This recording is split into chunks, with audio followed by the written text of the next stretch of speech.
Hi అండి. నమస్తే. జీవితం దేవుడు ఇచ్చిన వరం. దానిని నువ్వు సంతోషంగా అనుభవించు. నిన్ను నమ్మిన వారికి సంతోషాన్ని పంచు. రుచిని నమ్ముకొని శరీరాన్ని పోషిస్తే ఆస్తులు అమ్ముకున్నా ఆరోగ్యం తెచ్చుకోలేం. జీవితం అనే పుస్తకంలో చాలా ప్రశ్నలు ఉంటాయి, కానీ జవాబులు మాత్రం ఆఖరి పేజీలో ఉండవు. పగకు, ద్వేషానికి మనసులో చోటు ఇవ్వకు. అవి నీకు నిద్రను, మనశ్శాంతిని దూరం చేస్తాయి.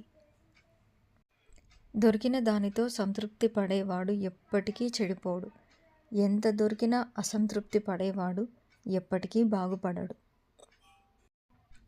నీటిలో పడ్డవాడు చనిపోడు, ఈత రానివాడు మాత్రమే చనిపోతాడు.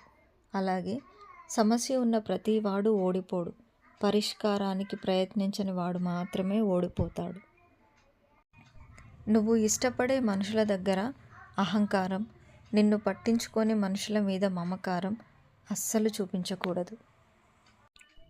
మనిషి ఆనందంలో శిశువు అవుతాడు, ఆవేశంలో పశువు అవుతాడు. అందుకే ఆవేశం అనేక అనర్థాలకు దారితీస్తుంది. ఏమీ ఆశించకుండా నీ పని నువ్వు చేసుకుంటూ వెళ్ళు. ఏదో ఒకరోజు శాసించే స్థాయికి చేరుతావు. ఊసరవెల్లి ఆపదలో మాత్రమే రంగులు మారుస్తుంది, కానీ మనుషులు అవసరాన్ని బట్టి రంగులు మారుస్తారు. మనిషి ఎక్కడ జన్మించాడు, ఏ పరిస్థితులలో జన్మించాడు అనేది కాదు ముఖ్యం. ఎలా జీవించాడు, ఒడిదొడుకుల మధ్య జీవితాన్ని ఎలా వికసింపజేసుకున్నాడు అన్నదానిలోనే ఉంటుంది ఔన్నత్యం అంతా.